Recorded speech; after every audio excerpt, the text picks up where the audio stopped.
1 in 20 women experience premenstrual dysphoric disorder, which is a diagnosable mood disorder in the Diagnostic and Statistical Manual of Mental Health Conditions. It is a severe form of PMS which impacts women's mental health and relationships. PMDD is characterized by intense mood swings, irritability, depression, or anxiety in the days or weeks leading up to menstruation. Welcome to the What's Eating You podcast. I'm your host, Stephanie, and I'm a psychologist, published author, and public speaker here to educate and validate. Enjoy the show. Today, I've got an expert on the show to speak about PMDD. So if you're a menstruating woman, welcome to the show. I'm so glad you're here. Brittney, hello and welcome. Hello. Thank you so much for having me. I'm so excited about this. I am so excited because PMDD is something I get asked about a lot. And to be honest, it's not my area of practice. I know a bit about it because it's a diagnosable condition, but it's not my area of expertise. So I'm so excited to have you on the show. And for those who don't know, Brittney Marsden is the PMDD Chick. She is a qualified women's health practitioner specializing in PMDD. So Brittney, why don't you tell us a little bit about your story or how you got into this work? Sure. I can give you the long version or the short version. So we'll try and meet it in between. Basically, I've had a history of trauma, a couple of infectious diseases. Like I've had an interesting background myself with the medical system. But in terms of PMDD, I think I was someone, I've personally suffered from it before. And it was a very, very severe, very severe case. But I think I probably wasn't aware that it was PMDD because I had this thing called PCOS, which is polycystic ovarian syndrome. I didn't have a period regularly, so I never was able to really connect the dots and realize, wait a minute, every time a period would show up, I would be literally suicidal. So I had attempted suicide in my around 17, 18 years old, and it was always around a period.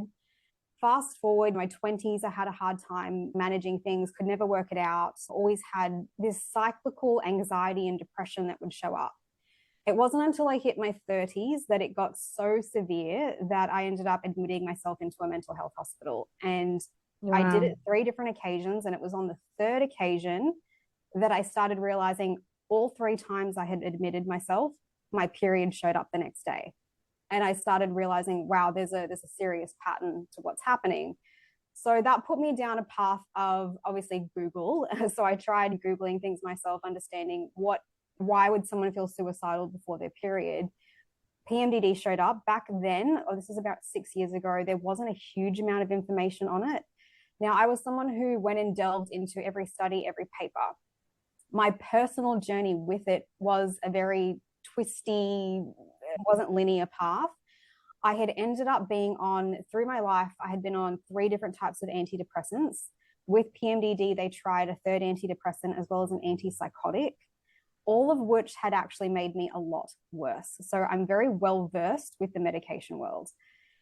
Now, from there, basically, I wasn't getting any better. And I went to see this very well-known endocrinologist. And I said, look, I can't go on an antidepressant. They seem to spiral me into like quite severe suicidal thinking.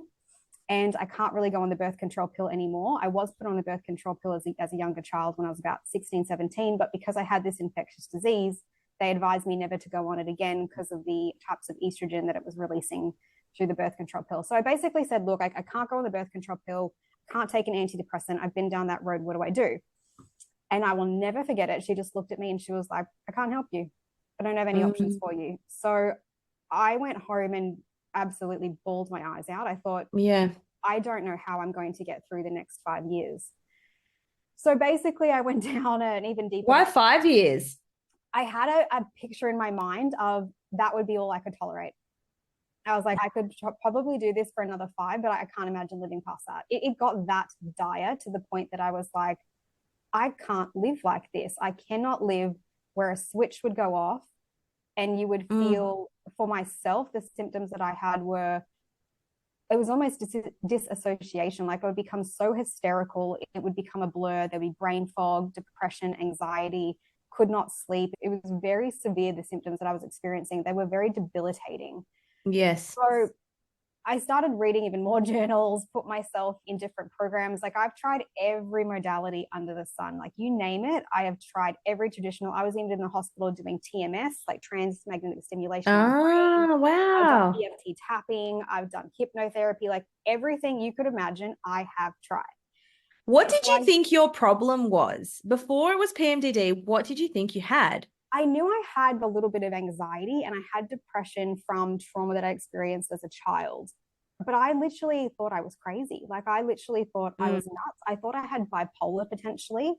And then at one point, I even thought I had schizophrenia. I was like, this is not making sense Wow. because no one could identify with what I was experiencing. And every time I would try and mention it to someone else, like a friend, maybe they'd be like, I have no idea what you're talking about. I don't experience that. So I literally thought, I am so abnormal.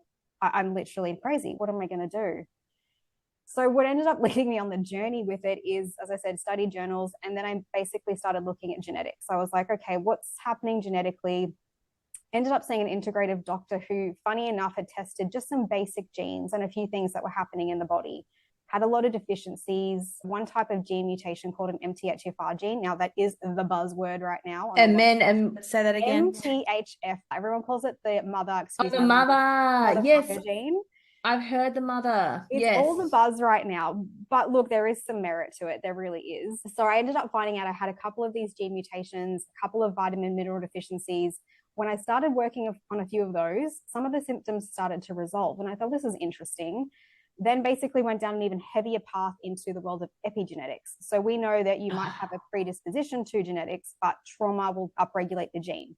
So I got in touch with a PhD geneticist and I said, I've got this hunch that genetics have something to do with this. We now know that there are some genes that have a links and associations.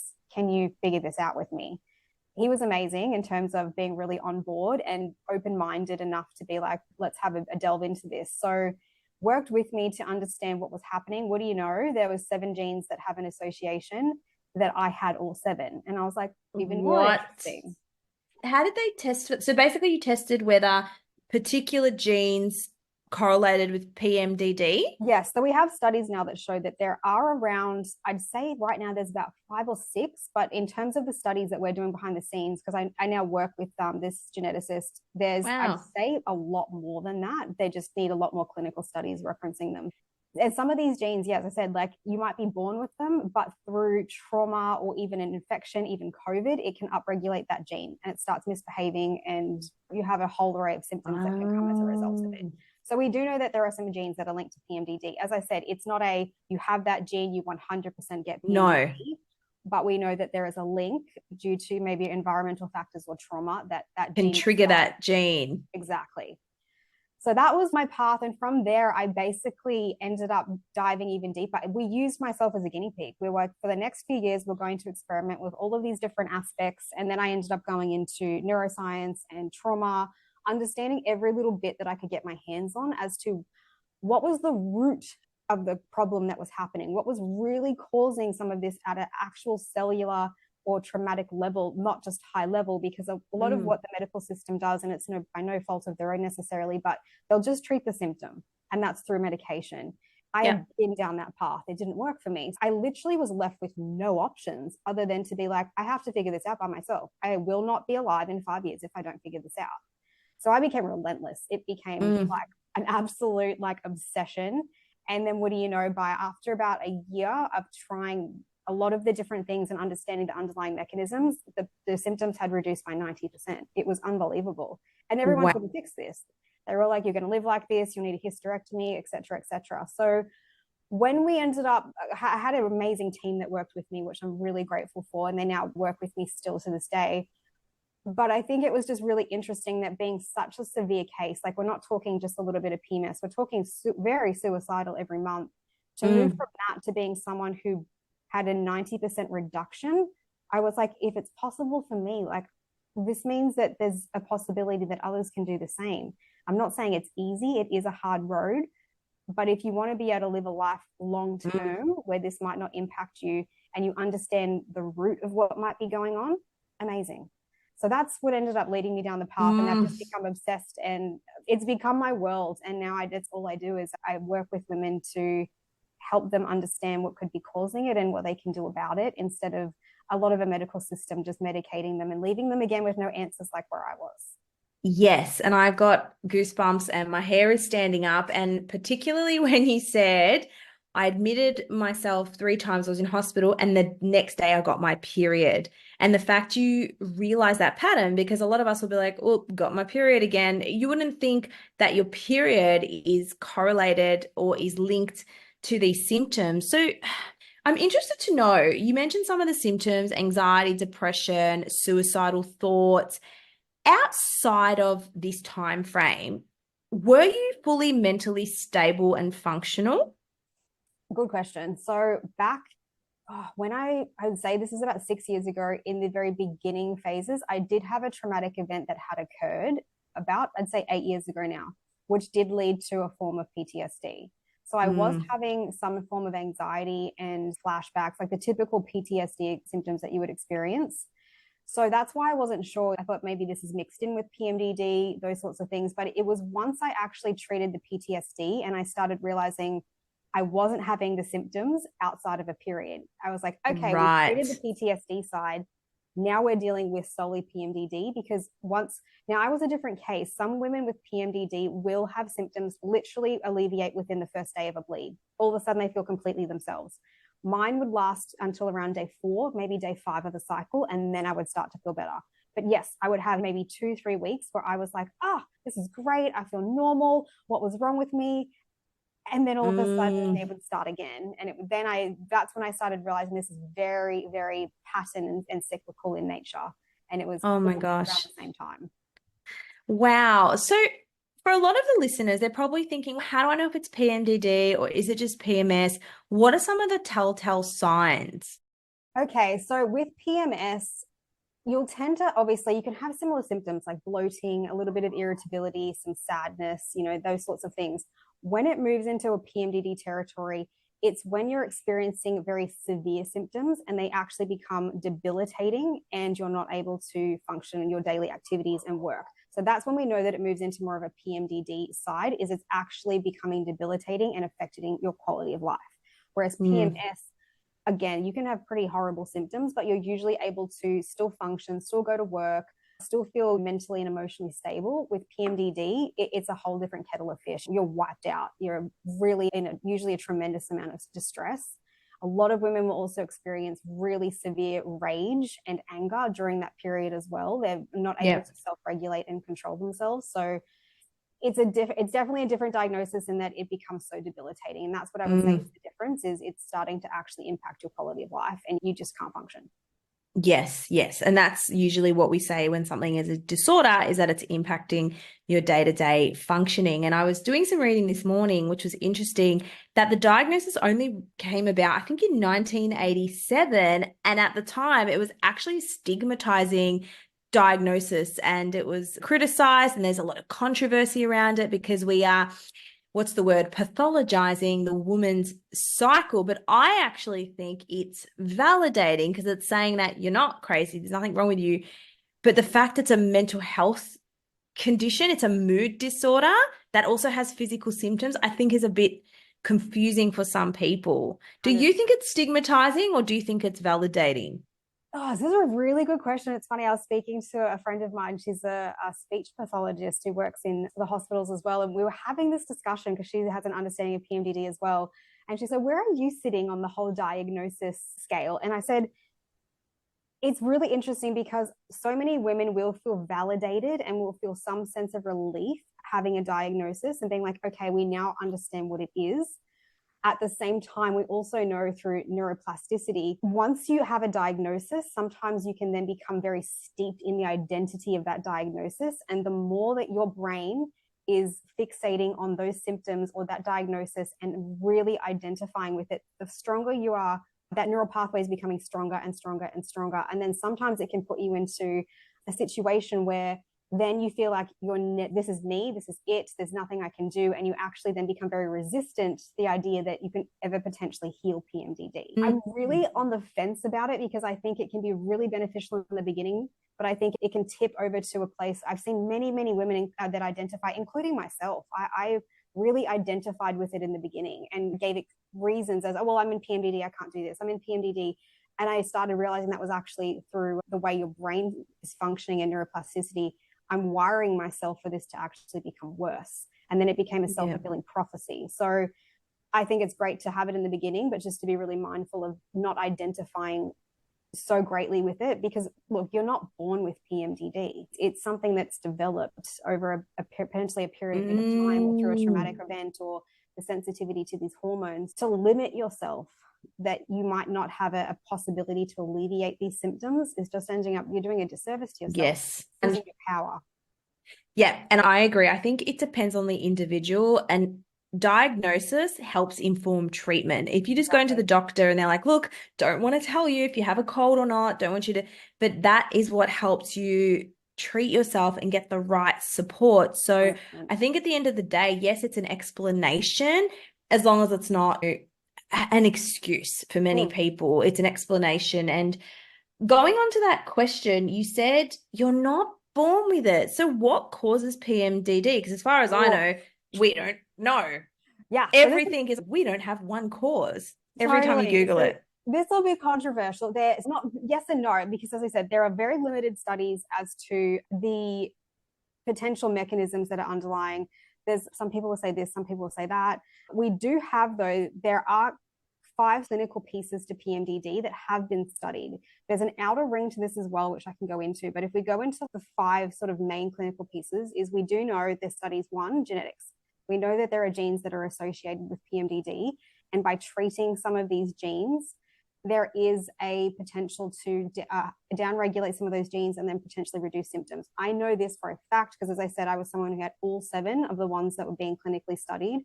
And by actually managing and treating some of these, just through even nutraceuticals can sometimes be something with an MTHFR gene, supplementing with methylfolate can potentially reduce those symptoms. So number 1 can be genetics. Number 2 is a thing called allo. It's a metabolite of progesterone, allopregnanolone, but allo for short. And basically, there are studies that are showing that women with PMDD have a sensitivity to this, or lower levels of allo. So when in that luteal phase and the progesterone's dropping, they have a sensitivity to the hormone rising and then dropping. So we do know that that's a component as well. And we do see some women that are supplemented with maybe like a form of bioidentical progesterone. A lot of their symptoms tend to reduce because we're boosting progesterone levels.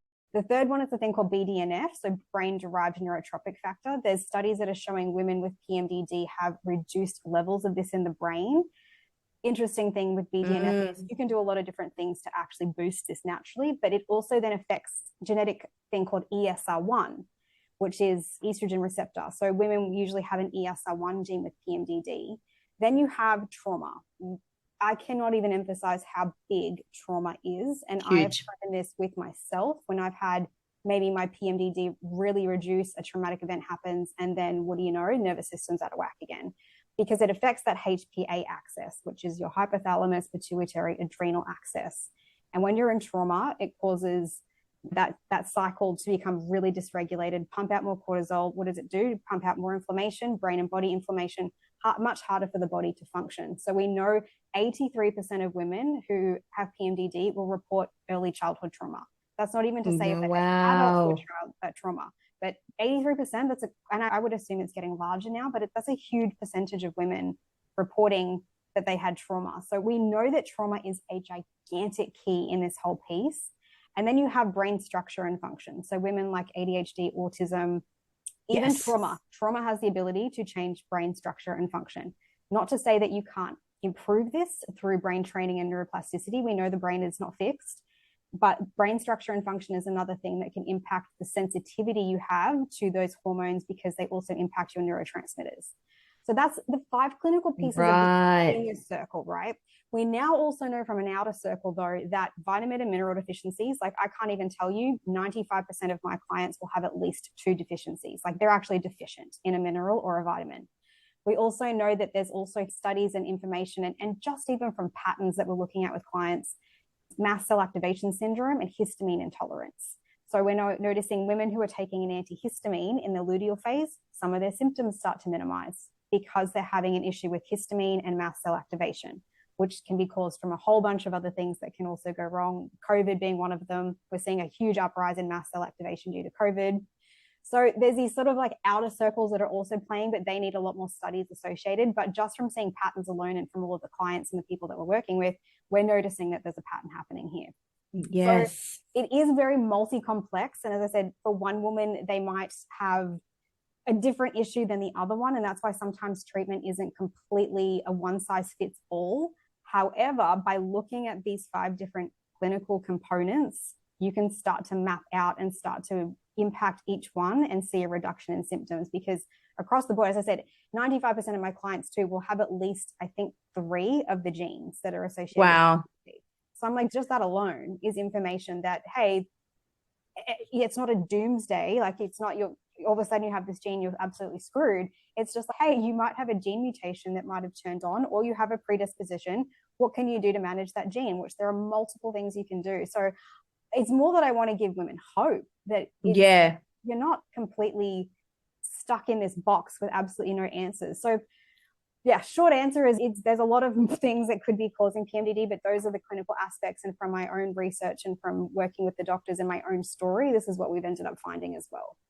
And that is incredibly interesting and so useful, because everywhere I've seen, it's like the exact cause is not known. But I want to ask, do you have ADHD? Yes. Oh my gosh, because we need to talk about this link. We need to talk about this link. So I have a program, Food Freedom, and it's about helping women overcome binge eating. And it's for women with ADHD, but also without ADHD. But a lot of women do it and discover they have ADHD throughout it. And what I'm noticing in the group is women are saying, my period, such a bad period, so heavy periods, da-da. And I'm thinking, either everyone in this group has really bad periods, or because there's more women with ADHD, do they also potentially have symptoms of PMDD? Yes. What's the link? Is it the trauma or huge why? link? So we know that there's, I think it was 46, but if I'm going to be really accurate, it's 45.5% of women who have ADHD will report having also PMDD.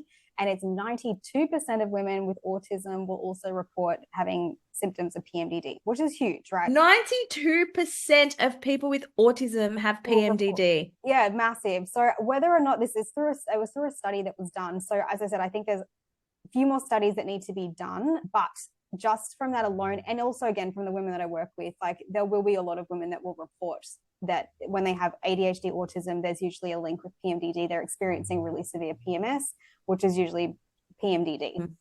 So we do know, I would say, through brain structure and function, as I said, being one of the clinical pieces of that puzzle, that would make sense why women with ADHD and autism might experience more of the PMDD symptoms, because they have a higher sensitivity to those fluctuations, and as well as their brain structure and function with neurotransmitters might be a little bit different. Again, this can also come back to a genetic component. Like I can't even begin to also tell you women who have a COMT gene, a MTHFR gene, usually also display signs of autism or ADHD because the gene mutation is functioning a specific way. Again, very treatable. Now, I'm someone who's not medicated for ADHD. I tried and I didn't like it.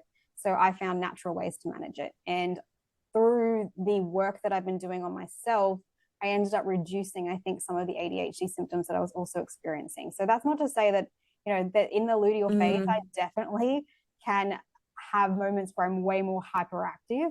If I have progesterone, especially being supplemented, but I'm able to function. Like it's not something that actually becomes really debilitating and can impact the way that I'm going. But again, back to your question too with trauma, I really do believe this also is a large piece of the puzzle. How much trauma can impact brain inflammation. It's so evidential what is happening. So it's a really big piece of the puzzle as well, because that that trauma, what it does to the body, especially in terms of, we get really nerdy here, mitochondrial dysfunction, like the power of the energy cells, the power that does the cells, mitochondria, it gets damaged through trauma. So if you don't have enough energy coming out of the cells to produce and create the normal functions of the body, things start to break down, more inflammation happens, like more gut dysbiosis happens. And it's this huge cycle that ends up creating an absolute mess in the body. And then it's really difficult because I see some women trying to go to therapy. And this is where I think it's like a two-pronged approach, where they're like, I'm doing all this therapy and it's not getting better. And I'm sometimes like, sometimes if you have brain inflammation, you can't even do therapy. Like you actually have brain inflammation. So it's really, unidirectional. Brain inflammation. What is that, and how do you know if you have it? So, good question. So this is again one of my genes. I had a gene that was associated with having a high level of quinolinic acid, which is a neurotoxin. So I went and did a lot of functional medicine and a lot of functional testing that was through like an OAT test, a neurotransmitter test, which is done through like saliva and urine. And I ended up showing that I had really high levels of quinolinic acid. Now, not everyone's going to be fully on board with functional testing. There's a lot of like, debate as to yes or no. But for me, it was the key that I actually needed in some of the aspects, especially with this. So I knew that I had this. So I ended up taking specific supplements and changing lifestyle factors, things like that, that would reduce it. And then 1 year later, I did a retest. It had completely come down. It was back to normal. But we also know brain inflammation can happen through trauma that's been happening for too long in the body. That HPA axis, it's going to cause inflammation in the gut and the body and the brain. So usually you'll notice with brain inflammation, it's fatigue, brain fog, some psychiatric disorders, they'll usually have really high levels of brain inflammation. It's definitely a little bit harder to test. It's usually a little bit more based off symptoms. But again, once you sometimes treat that brain inflammation that's happening, so the overall inflammation that could be happening in the body, you'll start to see sometimes a reduction of symptoms. And that was even a case with myself. I had such severe brain inflammation that I don't even think therapy would have done a huge amount. It was going in circles because the actual biology of the body just wasn't able to keep up. Wow, that is incredibly interesting. And I think what everyone's thinking is, yes, these tests sound amazing and they can identify all this, but I imagine it's expensive. How do people even test their genes? Oh, so that's, good question. So it's interesting. So I work with a PhD geneticist. He's brilliant. And you can go through someone like that. Some of the normal geneticists, every geneticist has a different field as well. But if you want like a simple, easy way to do it, is you can just go into like ancestry.com, MyHeritage. I think 23andMe is the other one. Yes. Do your genetics through that. It's like $100, I think, 99, 140. It depends on the platform. And once you've ended up doing your genetics, you can actually extract the file and download the file. From there, you can upload it to different platforms. There's a platform called StratGen. It's created by Dr. Ben Lynch, who's a brilliant doctor in genetics. He has a very famous book called Dirty Genes. So he created a platform where you can just download the genes from Ancestry or which platform, upload it to his, and it will spit out about 100 different genes that are happening. I think he even explains in some of his report what the genes are and how you could supplement or correct that gene. Or again, then you can go through someone like the geneticist I work with who's going to do a much, much deeper dive. But again, it gets a little bit more, as you said, on the expensive end. So it depends on that. But for a person who can't afford doing a full scale genetics and really big deep dive, sometimes just doing, a couple $100 can get you at least 100 of the genes. And usually 7 of those that are associated with PMDD usually are in this one. Oh, great. Actually has. The downfall with this is, again, not everyone understands genetics. And sometimes my clients have done this previously. And then they come to me and they're like, I have no idea what I'm looking at. And I don't know. So this is where it can be a little bit difficult. And that's where sometimes you have to work with someone who understands what they're looking for, how that gene impacts you and what to do from there. But just knowing that alone, like you can even research what some of these genes do and how to actually optimize for that gene mutation that's happened. So that would be my suggestion. And that's what I sometimes recommend to women who sometimes don't want to go through the whole genetic pathway of a big deep dive. Yeah, of course. I just imagine myself looking at this paper and looking for the mother gene, the mother MTH, whatever it's called. Daunting. I actually think I might have one. I did a DNA test ages. And is it a DNA test? Yeah, it's usually a DNA test that you, Okay, I'll see if I've still got it. Yep. I'll see if I've still got the information because I'm really interested in that. And I think it's so hard to address everything. Obviously, psychologists are there to deal with the psychological part, but we don't even have the education in this. Like I've done functional assessments myself, not so much the genes, but more blood work just to understand different things. But even PMDD, we were never trained on it. We were never taught about it. You just taught about depression, anxiety, the mood disorders. That's it, pretty much. It's one of those conditions you do learn about, and we see a lot with people with ADHD, but it's not well understood or well treated. And that's what I want to speak to you about now. What is the answer? Because my understanding is correct your hormones or work with your hormones, and then your PMDD is better. So go on the pill or go on antidepressants or just prepare for it the best you can. Yeah, great question. and it's going to be a little bit long-winded, and it might be a little bit multi-complex and intricate. But obviously you have your standard, if we start with standard typical treatments that are being used at the moment for PMDD. So you have things like your SSRIs, your birth control. Usually if they don't have some type of symptom reduction, then they sometimes move into chemical menopause or a hysterectomy. Yes. I had a client do that. So she did chemical menopause, and now she's considering doing a hysterectomy or even just getting the fallopian tubes removed. And she doesn't know whether to go ahead with it because online forums are saying, yes, it changed my life. And people are saying, no, it didn't change my life. So yeah, I want you to cover that too. Yeah, look, that's going to be a really personal decision for the woman.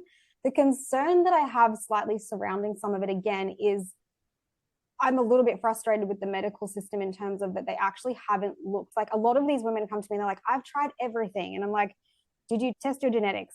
Did you look for mitochondria damage? Did you look at doing trauma? Did you learn how to regulate your nervous system? Did you change your diet and lifestyle? No, I didn't. Then you haven't tried everything. And then they're going for a hysterectomy. So that's where I'm a little bit frustrated. And look, it's by no fault of a woman's, like they're doing the best that they can. I understand this is really challenging, but I get a little bit like, oh gosh, there's so many other things you probably could have tried beforehand. The other concern with the hysterectomy is unless you remove the ovaries as well, your PMDD symptoms will most likely stay because the ovaries also control the fluctuations of the hormones with the menstrual cycle. So if you still have your ovaries intact, you will most likely still have PMDD symptoms. You usually have to have the ovaries removed as well. Now, the other problem when this can happen is that will put you into a state of menopause. What we're also seeing is, as you said, there's some women that will say it changed my life, but there's also a huge percentage of women that will also end up saying, I am still experiencing PMDD because they're having then a reaction to menopause. Because then you usually have to take some type of estrogen, progesterone, because you've gone into menopause. And sometimes women are in their late 20s going into menopause. With PMDD, we know that there is a sensitivity happening with the hormones fluctuating. If you're going into early menopause or even menopause altogether, and you're someone who has a sensitivity to those fluctuations, you're going to have a hard time through menopause. They're not treating necessarily the underlying aspect that's happening in the brain. And this is where I sometimes, again, it's a really personal choice. If someone was to say, some women have had amazing relief from it, but I would love to see a lot more options being explored beforehand. And also just a lot more education as to, hey, you might have a hard time though. That's why they sometimes will try chemical menopause beforehand though, to see how you react to that process, to see if you'd be a candidate for a hysterectomy. That's the medication side of things. Now, the other part that I'm very frustrated about is the SSRIs. Is obviously everyone's saying it's gold standard. There's a lot of studies with SSRIs. If you actually dig into some of these studies, sometimes the studies have used maybe a pool of 30 women over 2 months. Wow. That's not enough. And then they're saying an SSRI works. We also now have studies like there's a really famous doctor, Irving Kirsch, who did studies where got his hands on some of the data that were to do with placebos and the randomized control trials behind the scenes, and wrote a huge, large study and paper showing how much antidepressants are a big placebo effect. I think myself, they also were as well. So it's a little bit frustrating for me. And again, I've been someone who's been on them. It's not like I've never tried them. I've been on 3 different antidepressants, an antipsychotic. Like, I've been in that world. They did not alleviate my PMDD. Now, I do hear from some women, and this is the part that's interesting, and this is why I would like the exploratory aspect of placebos and SSRIs being explored a little bit more. Because what I'm noticing is happening is some women will say, my PMDD symptoms reduced. And then they say, but then 3 months later, I had this big episode of PMDD that happened again. And I'm like, that can be due to placebo, because for 3 months, you can be in a space of thinking that it's improving. And then the placebo wears off. And then that's why the symptoms are potentially rearing back up. Then what does the doctor do? They ups their dose. Then for another maybe 3 to 6 months, their PMDD is a little bit better. And then it comes back again. No one's asking the question, why is it coming back again so bad? Why is the intensity rearing its head 3 to 6 months later? And I think those are the questions that I want to ask. And those were the questions I had to ask myself. So that's the typical PMDD treatment that's being used is SSRIs, birth control, chemical menopause, hysterectomy. They are using antipsychotics in some regards, different types of hormonal contraceptives as well, like copper IUD. All those sorts of things are being explored.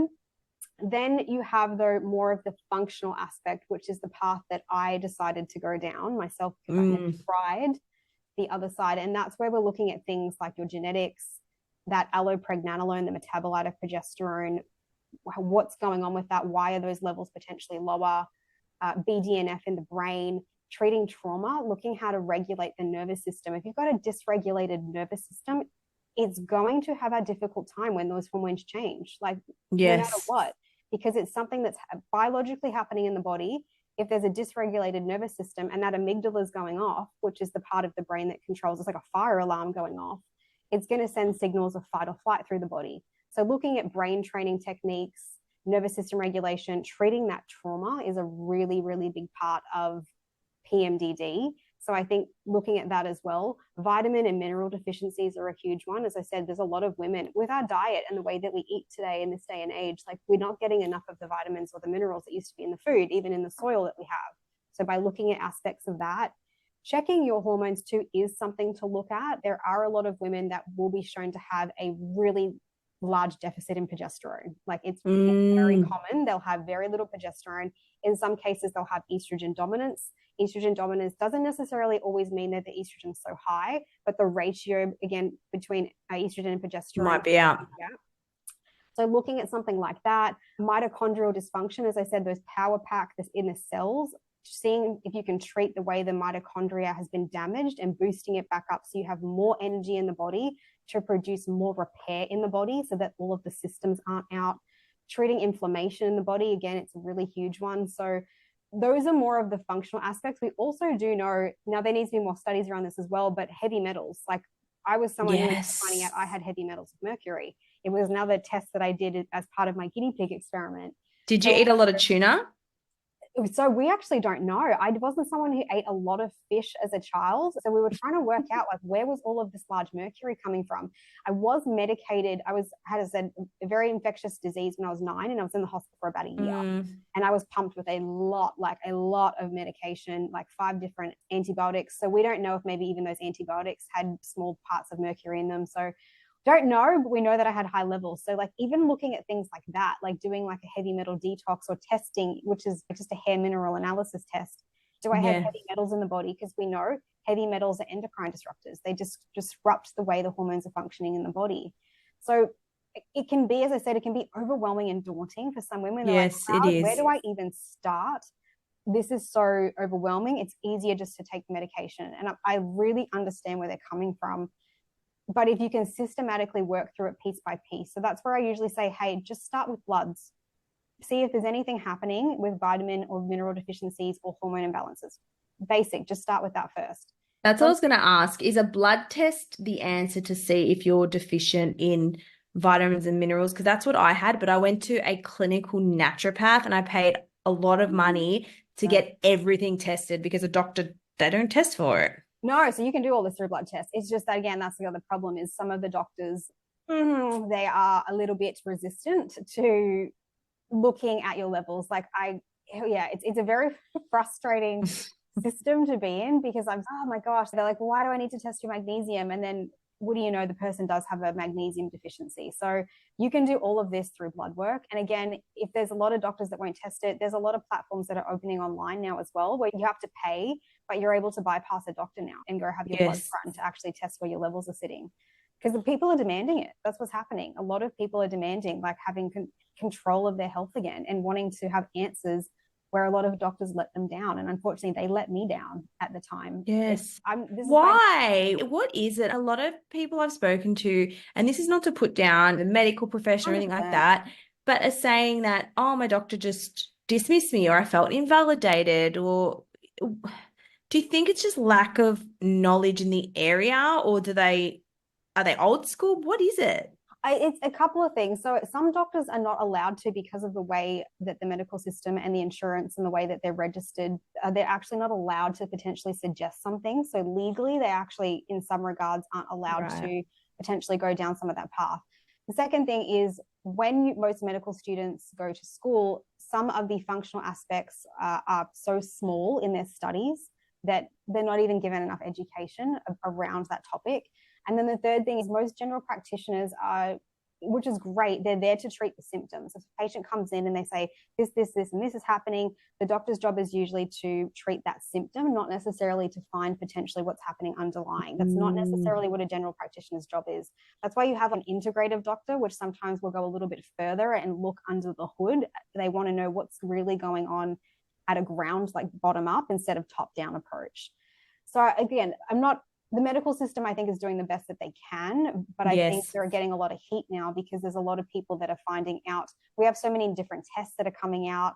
There's a lot of different studies and data that's coming out, which is changing the shape of the way that we're seeing the way chronic illnesses, mental health diseases are appearing. There's a really famous psychiatrist called Chris Palmer who just wrote a book on brain energy. He's got a whole theory now that a lot of mental health comes from mitochondria dysfunction. And it's very interesting, some of the studies that he's linking to this. So we have a lot more doctors that are willing to go outside of the box and speak up a little bit more. I think that's what's starting to happen. But it is definitely a little bit frustrating because I do have a lot of women come to me and they're like, my doctor will not test me for my basic bloods. And it's really disappointing because most of them will have some type of deficiency that they're not aware of. And it's very, very frustrating that they can't then fix it.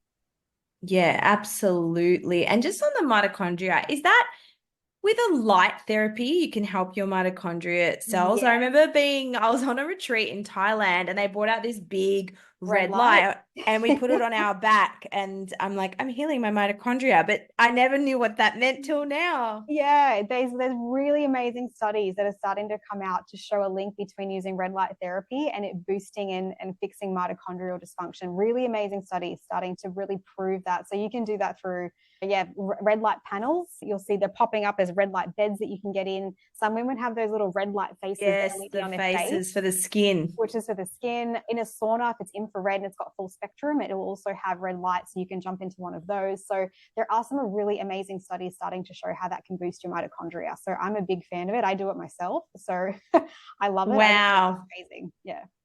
Okay, so you've gone through obviously the medical routes, and I just want everyone to listen to this, but also just remember everyone's individual. If you have found the medical route useful for you and it works, then that is fine. We are not diagnosing or suggesting that you do any of this. We just want to give you all of the information available. Yep. So there was, the medical sort of route, chemical SSRIs, the pill, that sort of thing. Next is more of a functional approach, which is like blood work, mitochondria, brain health. And then was there more? Trauma. You got trauma in there, brain function, and which ADHD, autism can potentially be. But again, we now even know through neuroplasticity that with some types of brain training techniques, you can even learn to reroute pathways in the brain, even through potentially autism and ADHD. That's not to say you're completely going to get rid of it, but we are knowing now that the brain has an amazing capacity to reroute itself through many studies. So I'm a big advocate because a lot of people say PMDD, it's an endocrine disorder, it's hormonal, but it's also brain related because there's a function happening in the brain. And I'm like, great, that's fantastic, because we actually now know that the brain is not fixed. It is malleable and it will find amazing ways to reroute itself through new neural pathways. And you can do that through brain training. Can take a little bit of time, but it's possible. So that's something else I'm really hopeful for. But even those like functional aspects with mitochondria genetics, they're not even questionable at this point in time. Like, we have studies that are showing the genetics that are linked. We have studies that are showing trauma and inflammation. We have studies. So I think that sort of approach, some people are like, oh, it's more functional. And I'm like, it might be more functional in the views of the medical world, but it's actually potentially the underlying causes that are contributing to what PMDD's manifestation is. And it's by fixing those and treating those from the ground up, you can get quality of life back. You're actually 100% your body. It's incredible. Do you think that treating or managing your ADHD, like for anyone listening, reduces PMDD or not really? I think it can have the potential to. If I speak to my own story, so my ADHD, so I was never someone, so I had a bit more of the hyperactivity, and I have to, like, I can even speak a million miles an hour. I have to slow it down sometimes. Yep. But I never had how there's the inattentive where you can sometimes sit and blank out. I never necessarily had that. I had the hyper focus and the hyper fixation that would happen a lot. I also have a really fast visual processing and processing speed. So I would be learning things at a million miles an hour and picking things up. When that impacted PMDD, I think it would be in that luteal phase where I would just notice that I would supplement with progesterone, my bioidentical, which was compounded. And I would notice that I would get a little bit more hyperactive, where I couldn't necessarily concentrate. I wasn't necessarily anxious, or none of those symptoms were happening, but I just could not pay attention. With treating, I started using more amino acids and that sort of thing to try and figure out how to boost my dopamine in the morning, because my dopamine would be really low. So I started supplementing with like L-tyrosine, ginkgo biloba, like lots of different amino acids and compounds to see what could potentially boost up that dopamine and get the ADHD to settle. And it really did, for me personally, make a large difference, because I started understanding the chemical structure that was happening in the brain with ADHD. So I do think that by treating some of that, it helps the PMDD. But if anything, for me, it might have almost been the reverse. By treating the PMDD, it then had an on-flow effect to help also treat the ADHD. Because at the end of the day, if you are treating mitochondria dysfunction, genetics, the way the progesterone allo is being low levels of that in a PMDD, it can have an on-flow effect with other mental health aspects, other aspects, the way the body works, and even ADHD. So mine, I think, was even reversed. I treated the PMDD and it had an on-flow effect with ADHD. That's so interesting, because you're treating the root cause of it. Okay, so I have a question. So my friend, we are pretty sure she has ADHD, and we think that she might also have PMDD, but she's currently pregnant. And she's, Steph, can I get PMDD symptoms when I'm pregnant? And I did some Googling, and this is not my area of expertise. And I'm like, okay, apparently because of the hormones you can, but it's not real PMDD unless it's at your period. Do you know this answer? Yeah, so yes, good question. I get this a lot of that, and also obviously post childbirth, a lot of women with PMDD.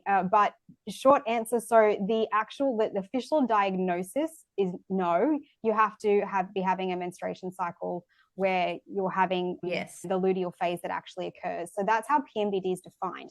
However, this is the really interesting thing, is if you're someone who is susceptible to PMDD or PMS, you have huge hormonal fluctuations between your estrogen and progesterone that happen when you're pregnant.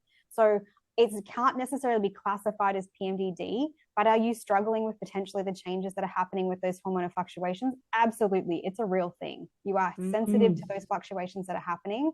And I've seen women that can become severely anxious and even suicidal during pregnancy, and it can't necessarily be classified as PMDD, but it's a real thing.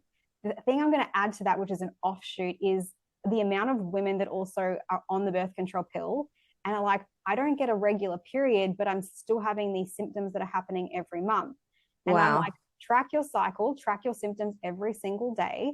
If it's showing up at the exact same time every month, yes, it can still be PMDD, even if there's no period there. The reason being is a birth control pill still releases amounts of progesterone and estrogen. It's not completely like getting rid of everything. It's just suppressing the way ovulation works. So if you're someone who has a sensitivity to these changes, of course, when those hormones still change in a cycle, they're just lower doses that are being released from the pill, you can still have symptoms. So it's a really gray area, but you just have to go on TikTok alone. Sometimes girls writing this, and there's women with pregnancy and women that are on birth control pills that are like, I don't necessarily have a period, but I'm still experiencing symptoms of what is going on. And I think they're very real and they're very valid. Absolutely. And I think at the end of the day, there are things you can do to help this, even if maybe you don't have a diagnosis or you're not sure. But where should someone start, Britney, if they think they could have this or they're struggling with this? Do they get a diagnosis? Do they see a psychologist? Do they see an endocrinologist? Where the hell do you begin? 100%. Great question. Okay. So if someone suspects that they have PMDD, the first thing I would say is track your symptoms and try and track them for a couple of months, because usually to have an official diagnosis, it's got to be over 2 months. So track those symptoms. It can even be daily. I actually did that myself. I tracked daily instead of weekly. I wanted to know what was happening to my mood every single day and how was it changing, and then was it related to a pattern in a cycle that was happening. So that's always the first thing I say, is track those symptoms. If you do want an official diagnosis, and that's not always the case, but again, as you said, it can be really beneficial because then you can find more information. You have some validation and relief as to what's happening and where to move forward from there. The people that will diagnose it can be a gynecologist, a psychiatrist, an endocrinologist, your general practitioner. In some cases, psychologists, but it tends to be more of the psychiatry, gynecology, general practitioner. So they can give the formal diagnosis. From there, what I always suggest to do is have your blood work run. Just check what is happening in your body with your bloods. And then potentially, if you can, do a genetic test or a DNA test, and then find someone who understands how to interpret those genetics to figure out how you can. So if I give you an example of like a COMT gene. So I'm someone who's got a COMT gene and it's a fast COMT gene. You can have fast and slow. So I clear dopamine very fast. So I've had to take, as I said, L-tyrosine, an amino acid, to try to get that dopamine up in the morning. So find someone that is educated enough to understand what you could supplement or what you could do with even lifestyle factors. Yes. Now, the things that you can do that aren't going to cost you any money in terms of PMDD is your lifestyle, the way you are living, the food that you're eating, and exercise. So many women in the luteal phase are going to get cravings. So they're going to want sugar. They're going to want processed food. We now know that processed food and sugar causes more an inflammatory response, and it's going to make the symptoms a lot worse. Now, that is not easy to do. I'm fully aware. If you're someone, I love my sugar, I love my processed food, I totally get it. But just psychologically knowing that it's going to make the symptoms worse. And what I always tell my clients to is start trying to overhaul your diet. You would know this. You talk about one tweak a week. 100%. It's not realistic. You can't change just overnight. Not going to happen. So do the small steps that are going to make it achievable. So that's what I always like to say is start small, like you say, and work towards building up to, in that phase, if you can cut out your sugar and processed food, it's going to make a huge difference on inflammation and potentially how the symptoms are showing up. Exercise, huge one. We know this across the board. Though. We know that exercise, it releases endorphins. It has so many benefits to your health. So some type of movement is really important. Now, we do know, though, through the luteal phase as well, that doing potentially exercise that is really cardio or really intensive for someone with PMDD might not always be the best thing because the cortisol goes up and it steals progesterone. And for someone with PMDD, you want to keep your progesterone there. So reformer Pilates, yoga, walking, that sort of thing. But any kind of movement that's going to be really helpful in the luteal phase. Month-long exercise is really important, but if they can only manage in the luteal phase, then try that. Hang on. When you say luteal phase, is that the phase before the bleeding? Yes. Sorry. So you've got your follicular, your ovulation, and luteal and menstruation. So luteal shows up after you ovulate, and it's that 2 weeks before you start menstruating, and then you have menstruation, and then your follicular phase, which your follicular phase goes for like nearly 14 days, and then you ovulate. And so you have an ovulation phase for maybe 5 days. But the luteal phase is that 2 weeks after ovulation, before your period, and that is where PMDD shows up. It's always in that phase. Yes. Is that the phase you feel uglier? Yes, 100%. I saw a TikTok and it was actually my friend and she's like, what is this hair? It's giving luteal. I'm like, what does she mean? And apparently in this phase of your cycle, you feel not as attractive or you feel uglier. And I just thought it's me not getting my eyebrows done or something, but it's so interesting. It's because your estrogen is fluctuating. Your estrogen goes up. It rises really high before you ovulate. That's why you feel freaking fantastic. And you're like, yeah, like I look hot. I look great today. But then that estrogen starts to drop after ovulation. And without that estrogen, you start to go, ugh, like I don't feel great. I feel ugly. Like, why does this thing look funny on me today? Like it's a very real thing, the way the chemicals work in a woman's brain. Very real. Wow. And that just contributes to body image, because I speak to people, they're like, you know what, some days I feel great in my work clothes, other days I feel bad in my work clothes. And this is why changing your body doesn't change your body image. Very true. Very true.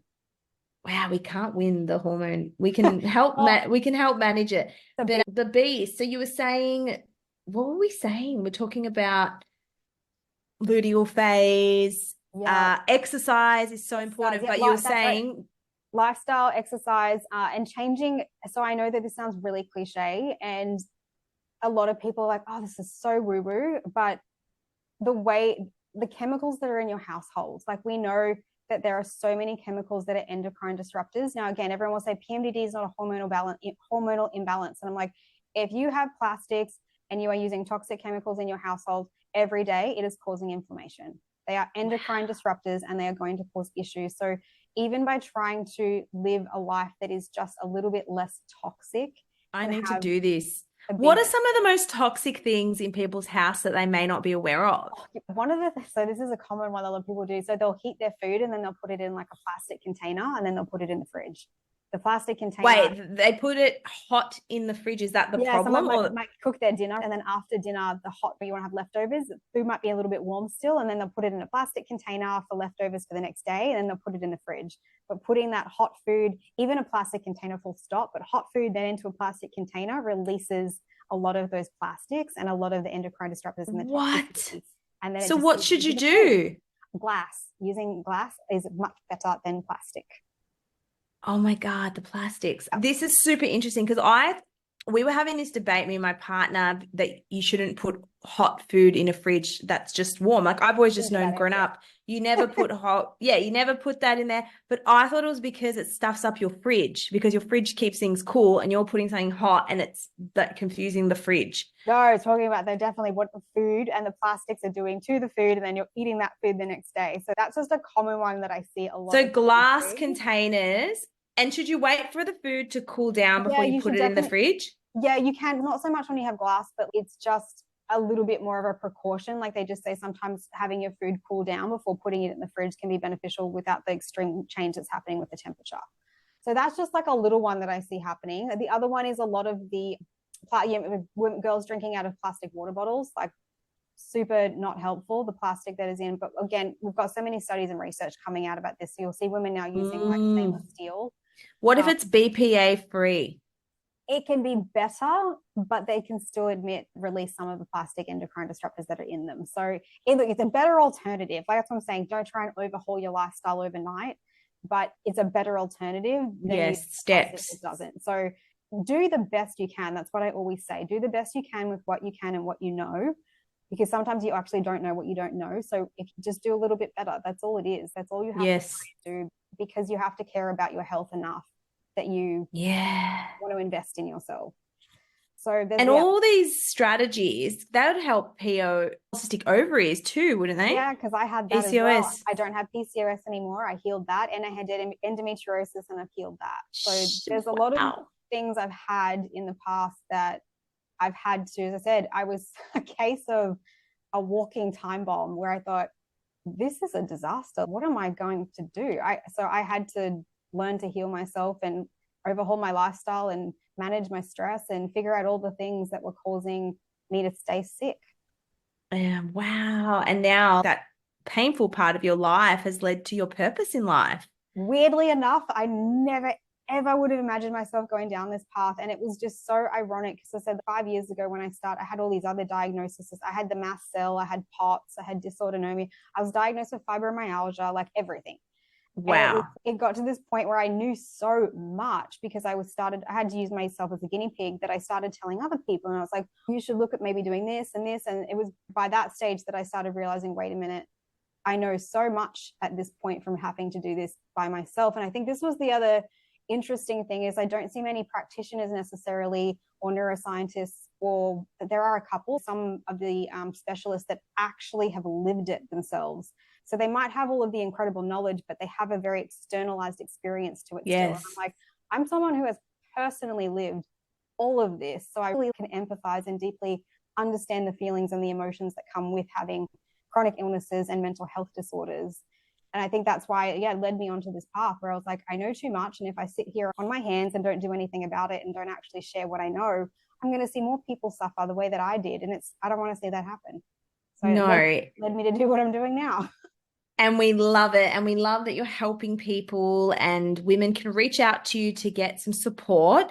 So, Britney, where can people find you if they want to ask questions or work with you? Sure. Obviously I'm on TikTok a lot. That's my jam at the moment.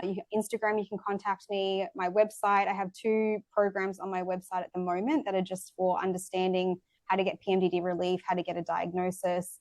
You can work with me one-on-one, and I actually have my own podcast coming out in the next month. It's going to be sharing some pretty cool interviews with some amazing experts that really understand women's health and PMDD in particular. So I'm really excited to share that with the public. Amazing. And what's your TikTok and Insta handles? The PMDD Chick, both of them. Really easy. And so is the The website. PMDD Yeah. Chick, and we'll link it below.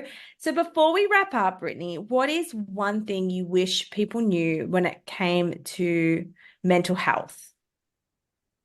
Good question. First thing that popped into my head was you're not alone, because I personally know how lonely and isolating it can feel, and it can feel hopeless. And when you lose hope, it's very difficult to get out of that hole.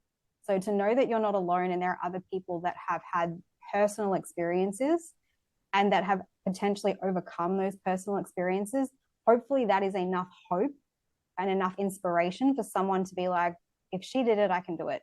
And look, I'm like that. I had to look at other people and go, if they can heal, I can heal. There's got to be a possibility to do it. So I think one is to not be alone. And then two, I'd say to people, don't settle for not having an answer. If you're having a roadblock with a physician, a practitioner, someone, and they're putting a roadblock where they're not helping you or giving you an answer, find a way around it. Find a way around it, because there will be someone, or there'll be something, or there might be some book, there'll be something that is going to show up that is going to give you a little breadcrumb that's going to put you on the path that you need to overcome whatever challenge you're going through. So I'd say stay relentless in finding your path to healing.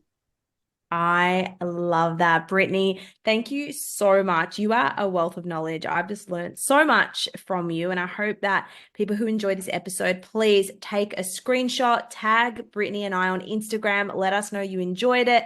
Leave a rating and review. And Britney, I can't wait to see what else you bring out. I love your TikToks. I live for them. Thank you so much for being on the show. Oh, thank you so much. Like, yeah, I said, a massive fan of your TikTok as well. So no, it's a real honor to be on the podcast. Thank you so much. Oh, thank you.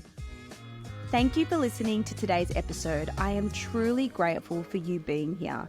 If you got something out of today's show, please take a moment to leave a rating or review. To access more resources or support, check out the show notes below. See you next time.